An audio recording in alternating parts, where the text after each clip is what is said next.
An enchanted wood grows and expands into southeast Britain, and it's the realm of the fairy Madog, king of Forest Sauvage, which is the focus of the latest supplement for Pendragon, the Sauvage King. Will this realm challenge your player nights while entertaining your players? Well, you're going to find out because I'll be reviewing the Sauvage King right after this.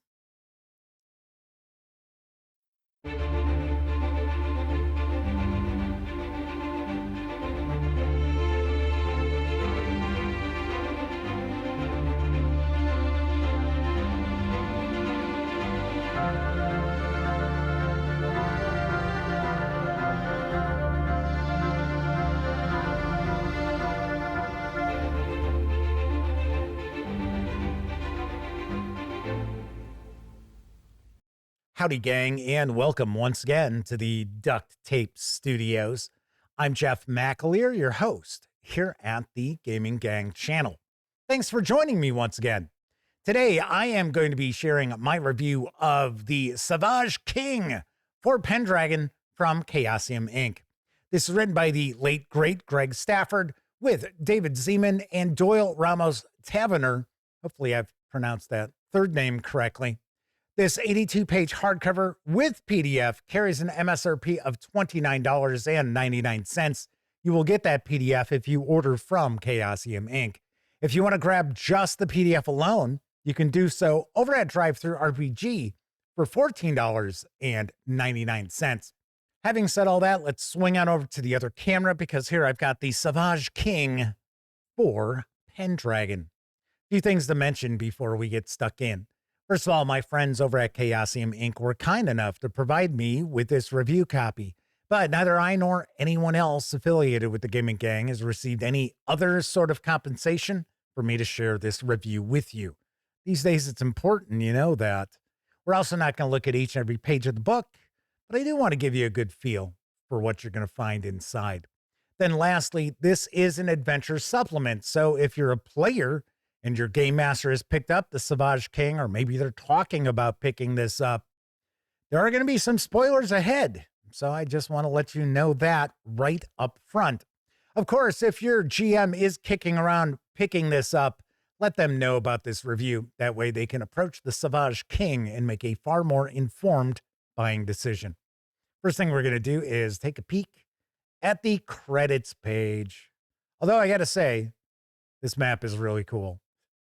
I like this map a lot. This has a really nice look to it. All right. Anyway, on to the credits page. A lot of folks worked very hard to bring this to life. So let's give credit where credit is due. The Sauvage King originally appeared in the Great Pendragon campaign, as far as I understand. I'll be very honest, I've always heard really good things about the Great Pendragon campaign. I've never seen it. And there is a new edition that is on the horizon for Pendragon. A lot of people are eagerly anticipating that, myself included. So this is an adventure campaign. There are also 3 one-shot adventures which are contained within the book that you can easily incorporate into this campaign. So this is all about the Forest Sauvage, which is this primordial forest in southeast Britain, where, of course, it's traditionally the stories of King Arthur take place. So the forest is ruled over by the Sauvage King. It is this fairy who has taken over the forest and has enchanted much of the forest. So the forest has taken on a far wilder appearance, such as the wild animals within the forest are far more aggressive. They will attack far more often than they normally would. There are communities within the forest that have been enchanted. They don't realize they're enchanted for the most part. There's a lot of things going on with this campaign, and it is a sandbox. So it is not linear in any way whatsoever, although there are some encounters. Here they're referred to as adventures, which will lead into other adventures. And of course, the adventure entry will show what does this lead into, if it does specifically. So as an example, we've got a variety of different plot hooks to bring the player knights into this tale. My favorite is actually involving a changeling, where the plot hook itself says that the Sauvage King has taken a child who is a relative of one of the player knights and replaced it with a changeling. Personally, I would probably hope to do that with a player knight themselves, because if you're familiar with Pendragon, Pendragon is a very unique role-playing game, and it really does utilize timekeeping mechanics, which makes it stand out. So Pendragon is kind of a generational game as far as campaigns go. That's why the Great Pendragon campaign is so popular and has been so well regarded for decades. And what you'll do here is you will have like an adventuring season, and then winter comes along, and that is essentially the downtime for the player knights. So years will pass in campaigns. Years can pass in this adventure because of some various different enchantments that could slow down the player knights and keep them within various areas of the forest itself for months on end without them even realizing it. Or in certain situations, they may just be staying there because of the enchantment, and they do realize that amount of time is passing by. So the reason why I say I think it would work really well if it's a player knight's child is because maybe you'll have some standalone adventures that take place before this, so you can kind of establish the player knights a little bit, maybe get them families, have children, and then you can utilize the plot hook as far as the changeling. Like I said, I definitely dig that. It's my favorite of the plot hooks. We have other hooks, like the Sauvage King has killed the father of one of the player knights, or the Sauvage King has stolen an heirloom that belongs to one of the player knights. Like I said, I really dig the changeling plot hook the best.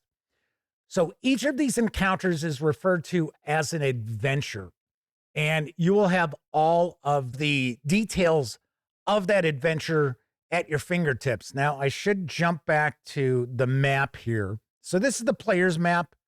So these are the entrances into the Forest Sauvage, and we have different towns on the outskirts, on the border of the forest also. So as an example, one of the standalone adventures takes place in Leicester. That's one of the ways that you could incorporate that standalone into this campaign very easily.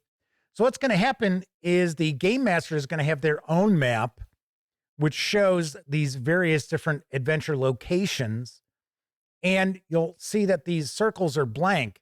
So the game master is actually going to number these, because there are different things that'll take place where the player knights get lost, or they can also be forced out of the forest by ways of the Sauvage King's enchantments, their magics. So you're going to roll randomly as the game master to determine where the player knights end up. There is a really cool variety of different sorts of encounters here. Some of them involve combat. Many of them will involve outsmarting their opponents, because there are communities within the forest. There are lots of people there. There are various different lords who rule over these communities, and they don't even realize that they're enchanted. There are a lot of fairy NPCs who are involved with this, some of them in the form of animals as far as shapes that they've taken. There are other fairy who are in the forest who have nothing to do with the Sauvage King. In fact, they despise Madog. So In fact, here's one of the fairy folk right here as well. Some of the encounters are lengthier than others, but all in all, I definitely like the various different adventures here. And funny enough, even though the Sauvage King is evil, it is an evil entity, and the enchantments that are taking over the forest have made it a wilder, more dangerous, a darker place. When the player knights finally encounter the Sauvage King, they are actually quite pleasant. I gotta say that the players will be very surprised by their encounter with the king that will, in essence, wrap up the adventure campaign. Really nicely done. I should also point out, though, that this is not an adventure book that's going to be holding the game master's hand.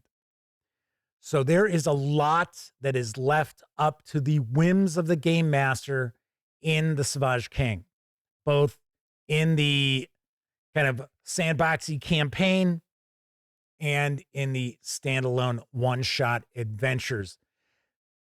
Keep that in mind. This is probably not going to be the easiest campaign to run as far as a game master, because there is a lot going on. There's a lot of randomness that's going to be taking place, some of which might be a little difficult for a game master to kind of roll with, because especially the way that the adventures are laid out, some of them require quite a bit of study to understand what's really going on and what is the problem that's facing the player knights and how best for them to solve that. Now, it's entirely possible to run the adventures in this book just like very bare bones, straight to the point. Oh, here's the problem. This is what the player knights need to do. And sometimes the situation is that the players have to roll certain things as far as their skills or their traits or their passions in order to get past that challenge. And that's really it.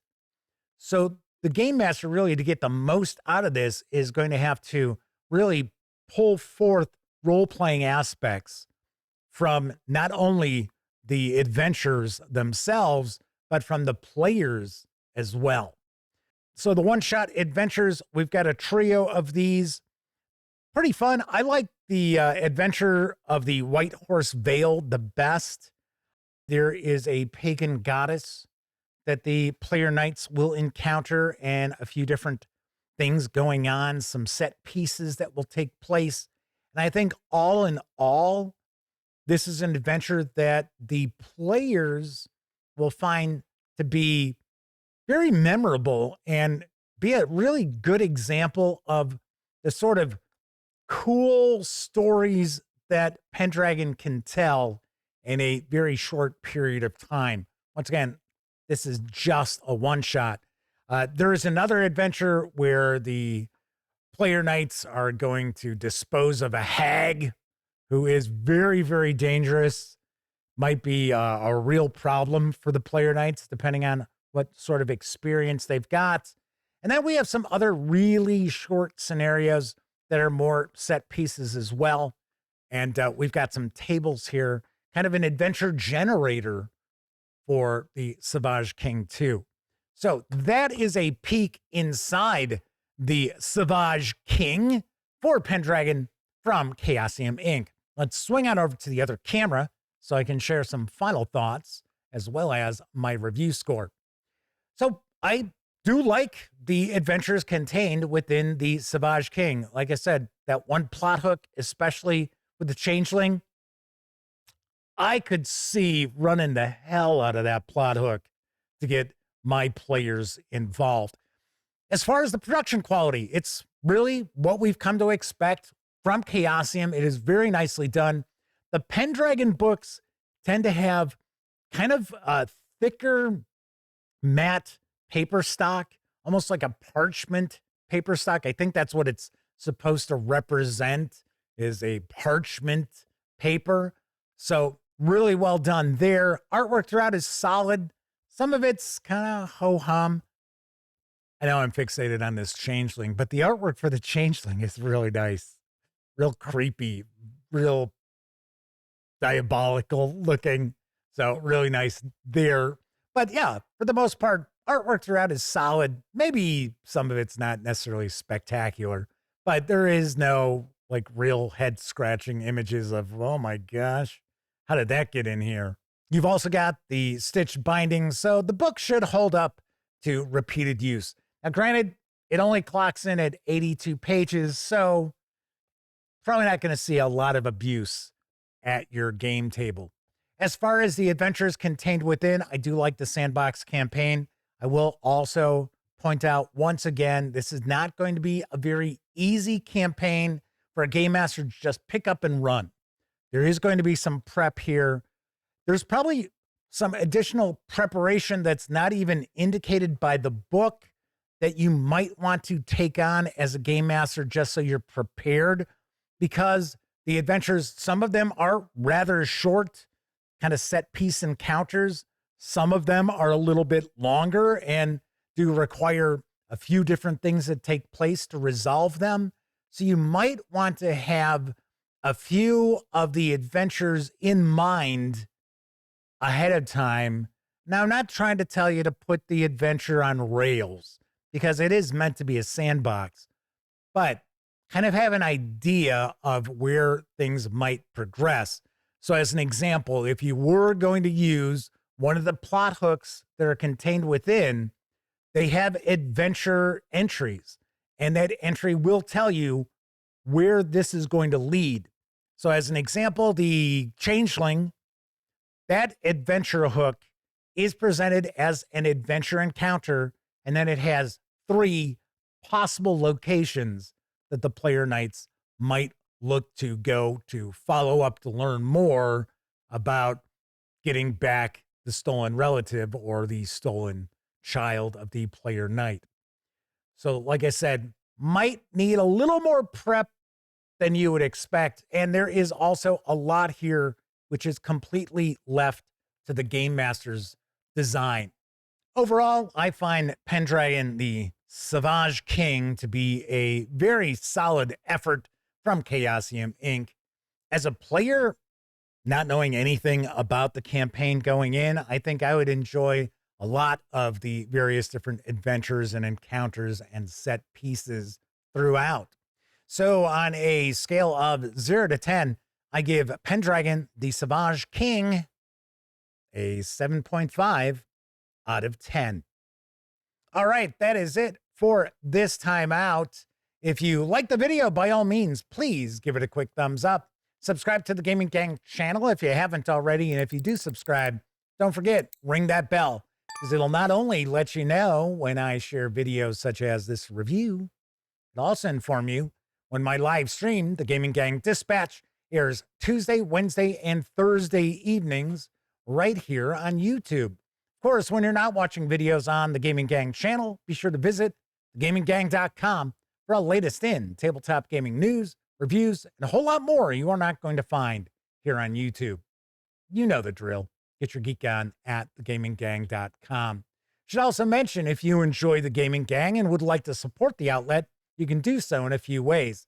First, by utilizing our affiliate links to the One Bookshelf sites, such as DriveThruRPG. To do so, simply visit thegaminggang.com, click on one of our banners. That way, if you happen to make a purchase, I get 5% of that sale. You can also make a one-time donation by way of PayPal or become a monthly member of our Patreon. You'll find links in the show notes. Also, down in those show notes, you'll find an invite link to our Discord server. Absolutely free to sign up, so be sure to hang with the gang over on Discord. Once again, I'm Jeff McAleer. Thank you very much for watching. And until I see you next time, I certainly hope all of you get to enjoy plenty of great gaming with your gang.